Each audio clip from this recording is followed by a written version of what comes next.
David Grusch is suing the Loudoun County Sheriff's Department for $2.5 million. But why? What's going on and what are the latest updates? Hey, ufologers, I'm Cristina Gomez, and welcome to this episode of UFO News Updates.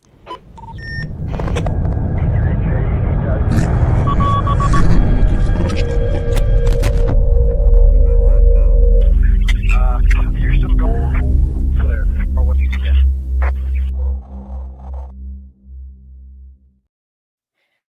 Hello, and welcome to everyone catching this live. Crazy stuff is going on with David Grusch right now, actually, in the last few weeks, but over the last 2 days in particular, we got some pretty interesting stuff to cover. But before we do so, I want to say hi to some people in the live chat. Bob, Chris, Zen, Charles, welcome. Jonocide, peace, and let me scroll up. Dark Star as well. Jane's Coffee, good to see you. Let's get into this because there's some interesting stuff to cover, some information that hasn't been fully understood, and what does this all mean? So let's back up. We have to just a little bit.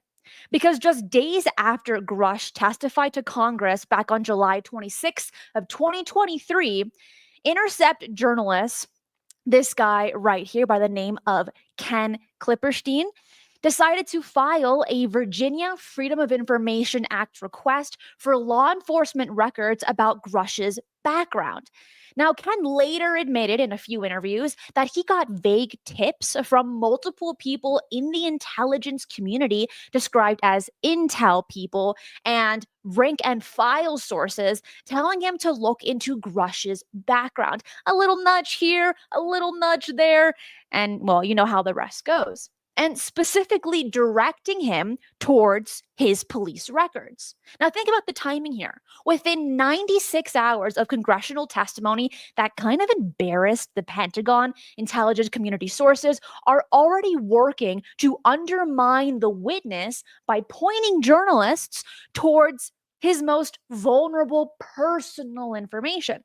And then 2 weeks later, on August 9th, The Intercept published the most devastating details of Grusch's October 2018 mental health crisis. Who remembers this? This was a big deal when it came out, including his wife's 911 call reporting him as drunk and suicidal, specific quotes from his involuntary psychiatric commitment proceedings, and his ongoing struggle with PTSD and depression from his Afghanistan services. Now, the article even included Grusch allegedly telling his wife, quote, "I've just been waiting for you to kill me," when she suggested he seeks help for his alcoholism. That's rough. I mean, Grusch, as soon as he came out to News Nation right before the congressional hearing in July, he became a public figure. He became really the face and the voice of pushing for UFO disclosure within the government. And then this information comes out about 2 weeks after he gives bombshell claims of non-human biologics. This comes out. And you know what? It would be hard for anyone. And after this all happened, after him talking to Congress, he gave very few interviews. I mean, just like a handful. And then it almost seemed like he fell off the face of the earth. We didn't hear about him for longer than expected until very recently. And this lawsuit that we're going to get into in just a moment, we've known about it for about a year or so, but just that Grusch filed a lawsuit with no real information behind it. We are finally getting some meat and potatoes with this. But overall, the timing of this article when it came out, it was surgical, destroying the messenger's credibility right after he delivers, in some respects, an inconvenient message. Now, inconvenient for the Pentagon. Now, here's what makes this legally explosive and potentially a game changer for whistleblower protection. Virginia law explicitly requires those involuntary detention records to remain confidential under Virginia Code Section 37.2-818 and specifically exempts them from Freedom of Information Act requests and disclosure. It's the same thing when you go to the dentist or to the doctor and you sign a HIPAA request, right? It's similar to that. But somehow they ended up published in detail in a national publication anyway. Now, this isn't some gray area of the law. If anything, it's crystal clear language protecting recordings, relevant medical records and reports, and even court documents pertaining to any kind of hearings related to temporary detention. But it only gets more interesting because Grusch's legal team, led by a former intelligence community inspector general, argues this violates both state privacy and constitutional privacy rights. Right? Of it should at the very least. Like it just seems like common sense. You can't just be throwing out people's medical records like it's the 4th of July. You can't be doing that kind of stuff.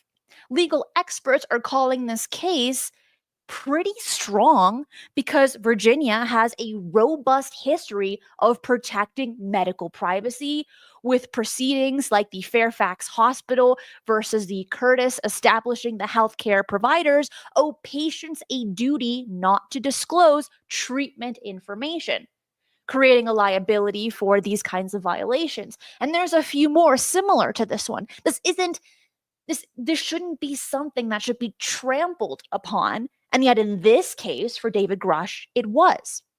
But the sheriff's department is not going down without a fight.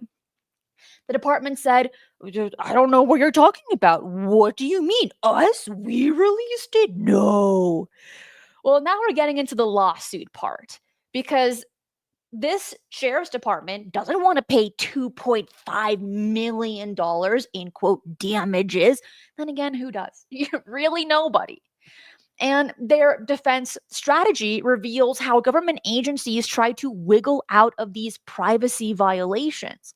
And they're trying to get the case thrown out before it even starts with something called a plea in bar. So yesterday, there was meant to be a hearing with Grusch and that sheriff department. But instead of that hearing, talking about how the sheriff department did something illegal, the sheriff department did what is called a plea in bar, basically arguing the lawsuit has fundamental legal problems that should kill it immediately.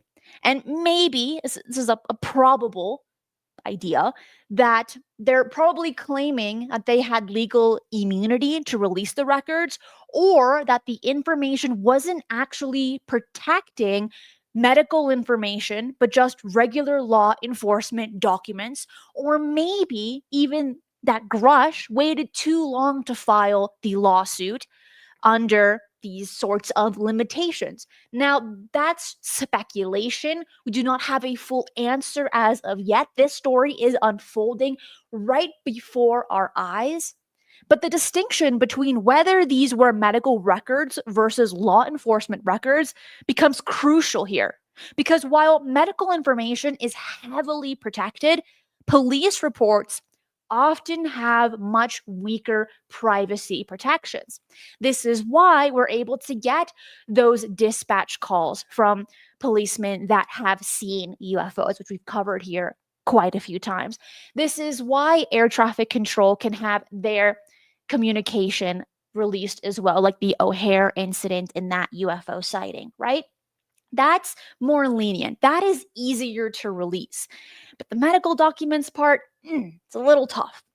The sheriff's office is likely arguing that they were just responding to a legitimate FOIA request for police records, not illegally releasing confidential medical information. That's probably the stance that they are going for. And while this all took place with the plea of bar, the judge postponed the decision on this motion after the June 2nd hearing and scheduled another hearing, hopefully for August 6th, to address this incident. I feel like that's just so far ahead in the future. I don't know how long I can wait. I don't know how long Grusch can wait for this, but I have a question. Why do judges throw things so far into the future? Because this is a common practice. They do this all the time with all kind of trials, all kinds of hearings. It's like it's almost like you have a pitcher in baseball and they're trying to throw the ball as far as they can. It's like the judge is the pitcher in baseball. It seems like that. But in this case, for this particular hearing, it's another type of motion that says that if everything Grusch claims is true, he still doesn't have a valid legal case. And this shows that we're still in the very early stages where the court decides if the case can even move forward to examine the actual facts of what happened. That seems a bit slimy, doesn't it? Like, his medical records should not have been released in the first place. Virginia law makes that very clear. But then this sheriff department is like, oh, here's the plea of bar. This shouldn't even be happening to begin with. Why are we even in court? No, just let this go, Mr. Judge. Here's a little bribe for you. Shh, don't tell nobody. That's how it's feeling. But the fact that the judge is taking time to consider these motions rather than immediately dismissing them suggests Grusch's legal arguments have merit, which should worry other government agencies that might be using similar tactics against whistleblowers. This case has implications that go way beyond UFOs or even David Grusch personally. This sophisticated coordination between intelligence community sources directing media attention to Grusch's most vulnerable personal moments while maintaining plausible deniability, like in the movie Independence Day, through legitimate FOIA processes shows exactly how modern character assassination campaigns work in the digital age. And it's not crude intimidation or obvious harassment. It seems like it's surgical strikes using the legal system and cooperative journalists to destroy credibility while keeping government hands technically clean. I don't know what you're talking about, says the government. Us? We didn't release that information. No, that journalist did it. Look at him. Blame him, not me. All we did was just give him a little nudge here and there, a little help, a little push. That's it. We're not bad. Our hands are clean. The intelligence community doesn't directly leak the information. They're just pointing reporters and journalists in the directions that they want them to look. And then they just sit back while the media does the dirty work. We've seen that a lot, haven't we? But whether Grusch's UFO claims are true or not becomes almost, in this case, irrelevant. What matters is that his treatment reveals the persistent challenges facing anyone who tries to blow the whistle on sensitive national security topics. If a decorated intelligence officer with official whistleblower protection can have his most private medical struggles weaponized against him within days of testifying to Congress, what does that say about the reality of whistleblower protection in America?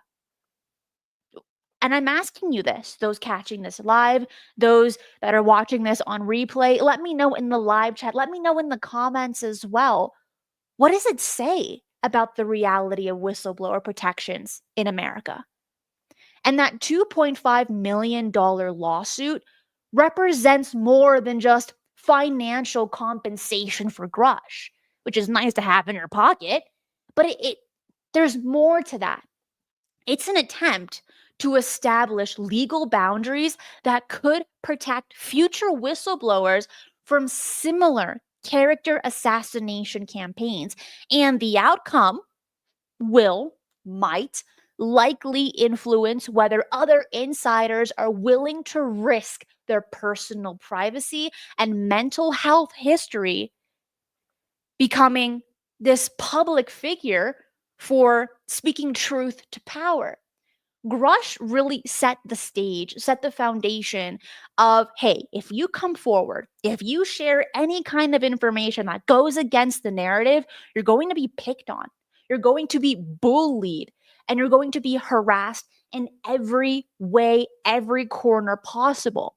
And that's a possibility as to why we haven't seen that many others come forward. We have heard rumors that, oh, there's 40 other whistleblowers ready to come forward and share their story, but they're not ready just yet, or the timing isn't right, or they're a little bit fearful. And we're getting this small little trickle of those coming forward. But we expected, and I'm saying we as like a community as a whole, we expected there's going to be so many more after Grusch once he set the foundation. And yet, I can imagine those people that have that information, that have once worked for the government or are doing so now, they saw how Grusch was treated and they said, you know what? It doesn't really seem like it's a great idea anymore. I don't want to be harassed in my day to day life or on the internet. It's rough and it's tough. But maybe, just maybe, we might get some more in the future. That's what people have been alluding to over the last 6 to 8 months or so. Well, really for the longest time, but recently we've gotten a lot more talk about more whistleblowers coming forward.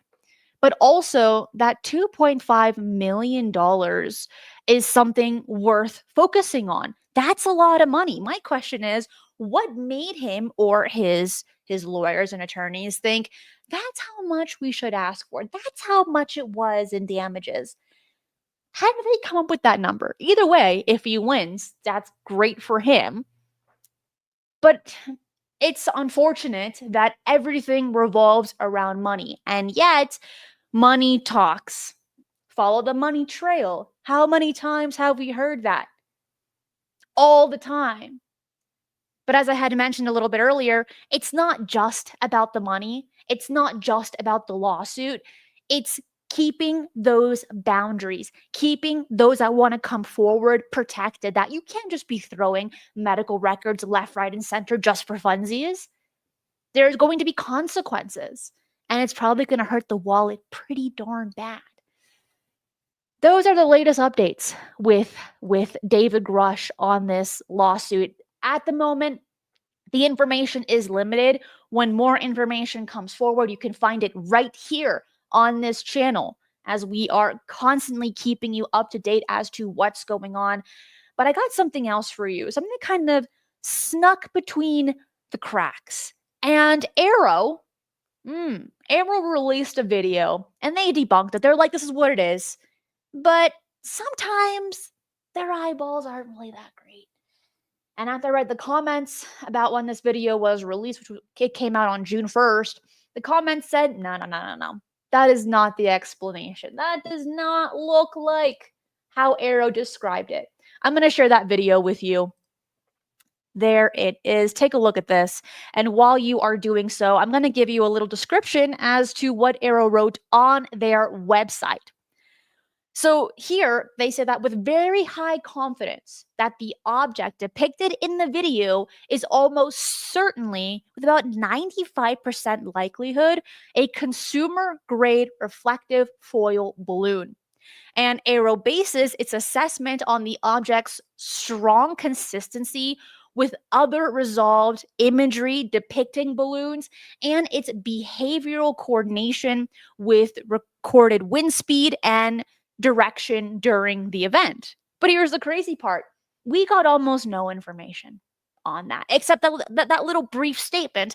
And what's even more strange is that on their website, they got the video on, hold on. I'm going to give you the exact information on when they got that video. They got that video on June 1st and they released it on June 2nd. Don't you need, I don't know, don't you need a little more time to analyze a video like this? They did it immediately. They were like, bam, there you go. But the crazy part is that it was very quiet. They very quietly released this information. And if I didn't see John Greenwald Jr. posted on Twitter, I would have missed it as well. AARO, come on. I mean, if you're going to drop something, like, keep us in the know. And all the comments were saying, that's definitely not a Mylar balloon. It's not a balloon at all. It's not even a drone. How fast is this going? We don't know. Where has it been taken? All we know is that it was taken in the Middle East. That's about it. And it was filmed in 2024 by a US military platform. That's it. And it's about 1 minute and 36 seconds long. We don't know who dropped it. We don't really know when it was filmed. All we know is that they received it. AARO received it on June 1st. They posted it on June 2nd. And that's all the information that we have. Seems a little sketch. It's almost as bad as when Kirkpatrick said, oh, the Aguadilla incident? No, it's parallax, with no information to back that up. Look, if you're going to debunk it, give us the data, give us the info, and maybe you'll be able to convince more people. But just say, hey, just trust me, bro. Just trust me. It's a bit more difficult. But the thing is that anything that AARO will ever release, it's a catch-22. We are dying for information. We're like, AARO, give us the goods. We pay you for this. And at the same time, we're like, yeah, but we don't believe your answers because you suck. It's a catch. They can't win. No matter what they do or what they say, they cannot win by any means. But if you think they can, let me know in the comments. Let me know in the live chat as well. It's a tough job overall, but do we believe their answers after them saying it was parallax on the Aguadilla incident? Absolutely not. I'm going to play this video just one more time for you, and I want to hear what you think about this. What do you think this object is? Is it a Mylar balloon? Let me know in the comments. Hale, thank you so much for that super chat. It says, if everything Grusch said was true and the powers that be don't want it known to the public, he would never have made it to that first interview. That's what some have also mentioned in the past, and that's a possibility. Is this all being a controlled form of disclosure? Was he asked to come forward, right? Where we all have these questions and we don't actually know. We have some ideas. We know that Grusch was influenced to come forward. Same thing with David Fravor. He said in that 2023 hearing, look, I didn't want to do this, but I kept being nudged over and over and over again to come here and share my story. We've heard that quite a few times over the decades. And so here with Grusch, did he come out to his own accord? Was he suggested to do so? That seems like it's up to our own interpretation.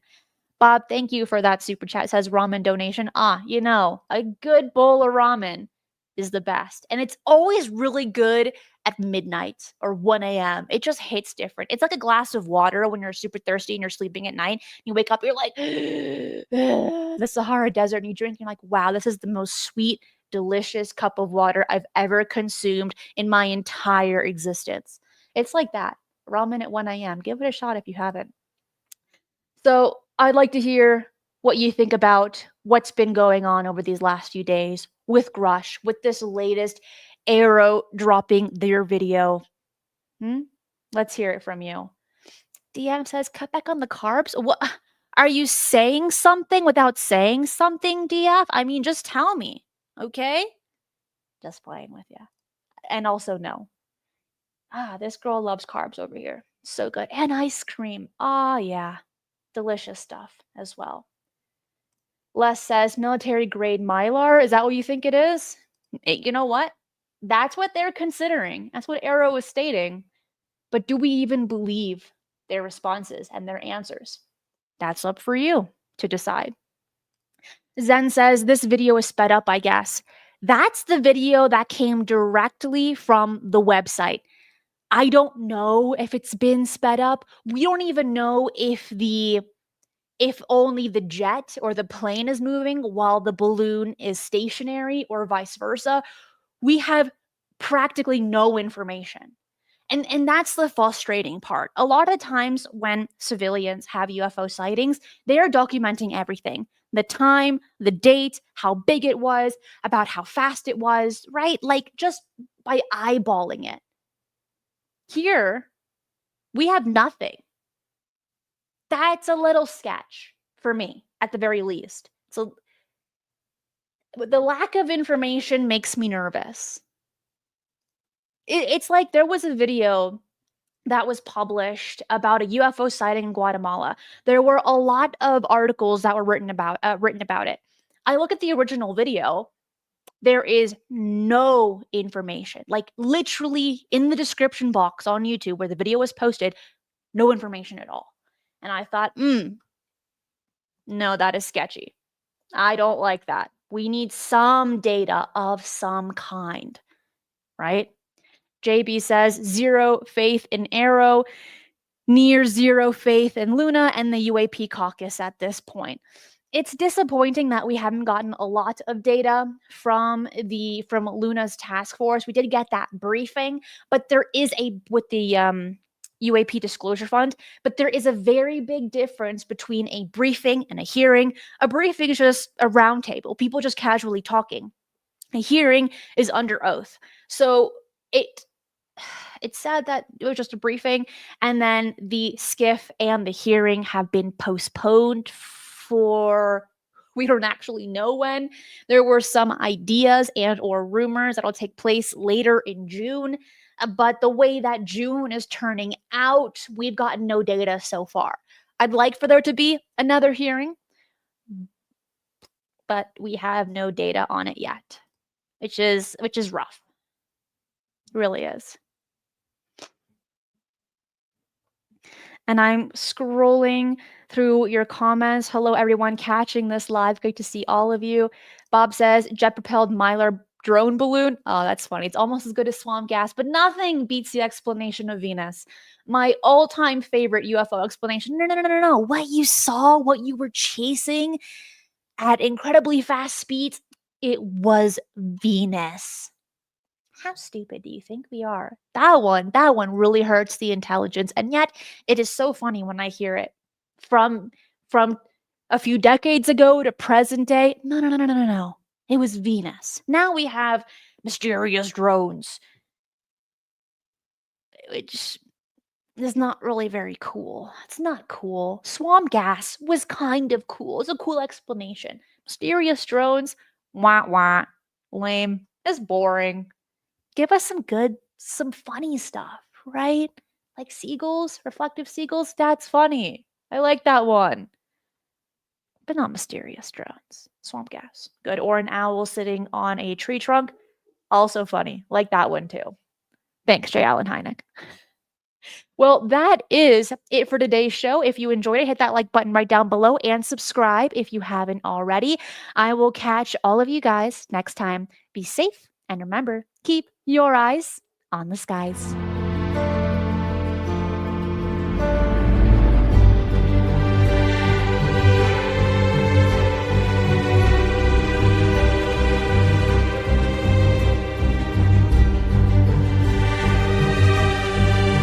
If you enjoy the strange and the mysterious, UFOs, the paranormal, and cryptids, this channel is for you. So make sure to subscribe as I do 3 videos right here every single week, and hit that notification bell so you do not miss any of the bonus content I post right here.